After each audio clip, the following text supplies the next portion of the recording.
Alrighty, welcome Aquarians to your November 2020 reading. If you're joining me from TikTok, welcome. If this is your first time hanging out with me today, hello, welcome. My name is Katie Maple. I am a professional tarot reader, astrology enthusiast, and a medical student. So today we're going to be diving into energy that's coming our way for November 2020. Now, on TikTok, I had already pulled 3 cards representing the overall energy for the month. So we're going to dive through this first, and then I'm going to kind of go through like a beginning, middle, and end of things that you could expect to come into your life for this month of time.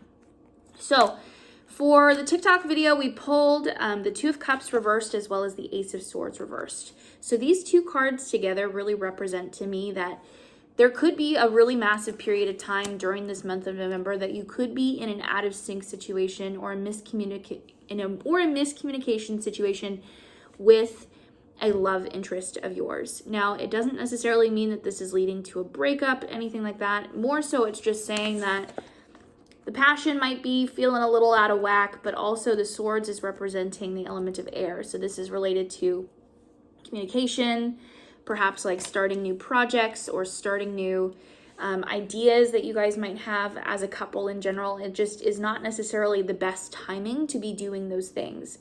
So if you're thinking about like thinking about starting up or brainstorming over like what kind of next phase you want this relationship to go into, now is not the right time to be doing so. We do have here, however, the Page of Wands. So this could mean you might actually be needing to take time to yourself, whether this is going on some kind of solo trip, or it could also be an opportunity for you to be going on some kind of spiritual quest or like a creative quest in general, because Wands represents the element of fire. So this is connected to anything that's like artwork, creative energies. It's also like physical intimacy, but even like physical travel in general.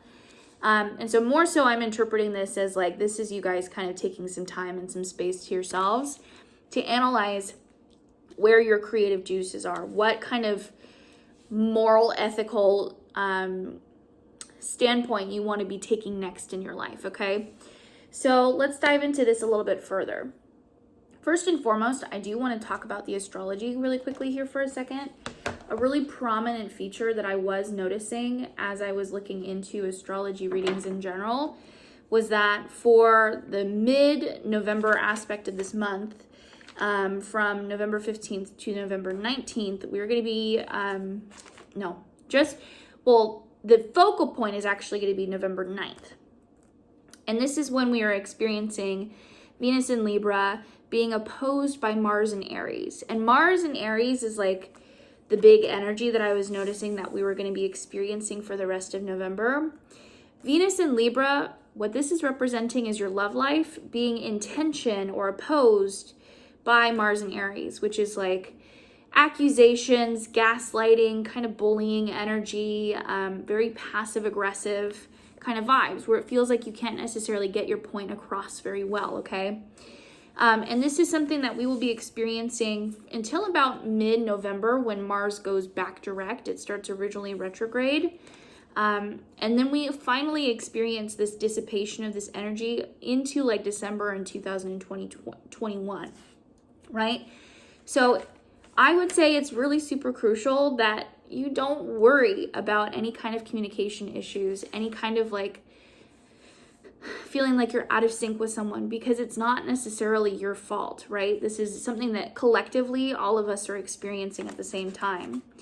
Beginning in the month of November, we were experiencing the shadow period of Mercury coming back into direct in Libra. So now communication is starting to get a little bit better, but because we're also experiencing now this Mars in retrograde, things might be clearly spoken, but the issue is that the way in which these communications or the way in which people's thoughts or ideas are being communicated is coming across in a really aggressive way. So moving into like the end of the month, we will be experiencing a new moon in Scorpio mid-month period. This is us kind of like waking up from these delusions, realizing that we have so much more to be living for. And then by the end of the month, that's when you start to see kind of these healing relationships or healing situations in terms of your love life, and finally like actually making changes for the better, okay? So it's something that we get to look forward to, all right? So let's keep going here and pull some more cards.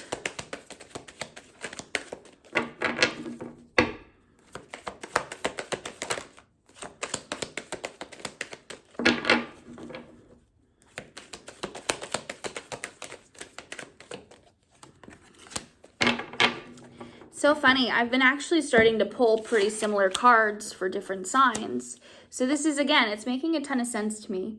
Four of Cups reversed, we have the Six of Cups reversed, and the Five of Swords reversed. Now, something I like to point out is that whenever I do feel a massive, or whenever we're getting the majority of the cards that I pull reversed, it means that there's anxiety, resistance, or some kind of blockage in general.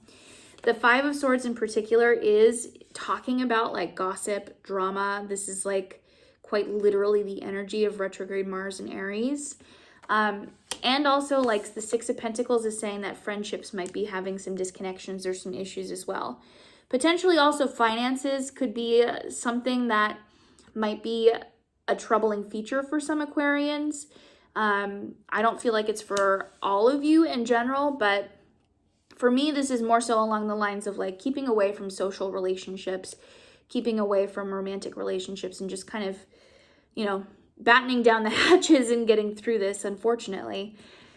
We do have here the Four of Cups reversed. And what this is saying is that what this period of time is going to be focusing on in general, Four of Cups is usually like boredom, discontentment, and the Ace of Cups coming in is like there's something new that you could be focusing on, but you're not necessarily giving it enough attention.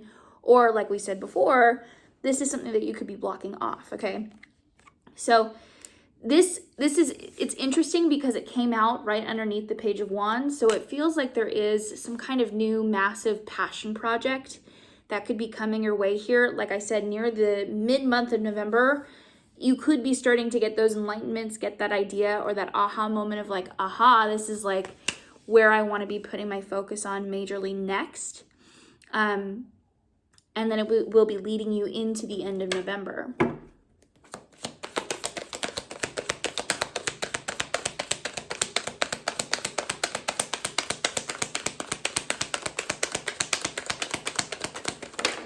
Woo! So I'm happy to see that. Cards flying. Okay, so I feel like good fortune near the end of the month for sure. Nine of Cups, wishes being granted. We also have here the Wheel of Fortune, which is just good luck, good omens in general, a really amazing card. It's really amazing two cards that you want to be seeing. So near the end of the month, things will start to be lifting up all of this chaotic energy, as we said, as Mars goes retrograde mid-month, and then it slowly starts to dissipate this energy. It feels like things are starting to clear up again. The Knight of Swords is also reversed, meaning still not necessarily the time for being like for going after people, making accusations, like trying to start up any kind of communication. This is more so in the focus of like you getting some of your dreams and wishes fulfilled in terms of your emotional well-being, potentially also in terms of your finances, because the Wheel of Fortune can also mean significant finances coming your way or just like some kind of massive win. The 10 of Wands, this is talking about baggage and burdens. So seeing that plus the Moon reversed, this for me is saying that some kind of particular truth is going to be coming out that will lead you to be releasing some massive baggage, some massive kind of weight that you have sitting over your shoulders. Now, particularly to be getting the Moon reversed, this is very significantly similar to the energy that we were seeing here coming in for the new moon in Scorpio. Remember, I was saying that the new moon, all about manifestation in general. Scorpio is about mysteries or delusions. So this is us kind of waking up from the mystery of having the moon in the upright, feeling like we can't see the path ahead, feeling like our intuition isn't necessarily leading us in a specific direction. After experiencing this new moon, you're going to have your realization, your aha moment of like, oh, this is where I've been messing up in my life, or these in the areas in which maybe I have been causing a lot of my own issues, right? So in terms of you doing any of your manifestation work, again, I highly recommend that you do it actually the day after, not on the actual day of.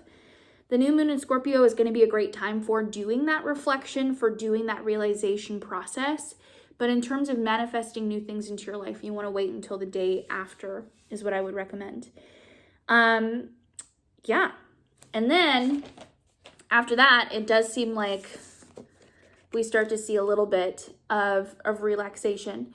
I would definitely say, like, especially also looking into the astrology of this month, it's not necessarily going to be perfect by the end of November. It feels like we do have a couple of like final pushes, but by the end of November, I was seeing that people were talking about a lunar eclipse happening in Gemini on November 30th.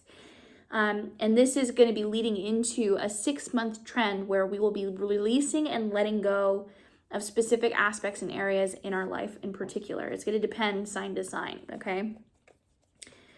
So let's go ahead and pull, Aquarians, your tea leaf oracle card. Cards are literally falling out for you guys. Okay. So we've got here, yep, makes total sense. Dagger, fear, worries, and tense situations. Bull, do not back down from opposition, shows strength and fortitude. Desk, pay attention to your work. And needle and thread, a sincere wish will be granted. Honestly, keep your head down, focus in on your own stuff, whether it is your finances, your work situation in general, or if it just means like keep your mind on your own business, right? Stay out of other people's business in general. And we'll make it through together in general, okay? So that is your reading for November 2020. Thank you so much, Aquarians, for joining me in today's session. If this reading resonated for you, make sure to give it a thumbs up and to let me know in the comments how it applies to you in your life. If you are interested in getting a private reading or joining me in learning tarot for yourself, you can find all of the information linked in the description box below. So thank you guys. Love to you all. I wish you all the best, and I'll see you in the next reading. Take care.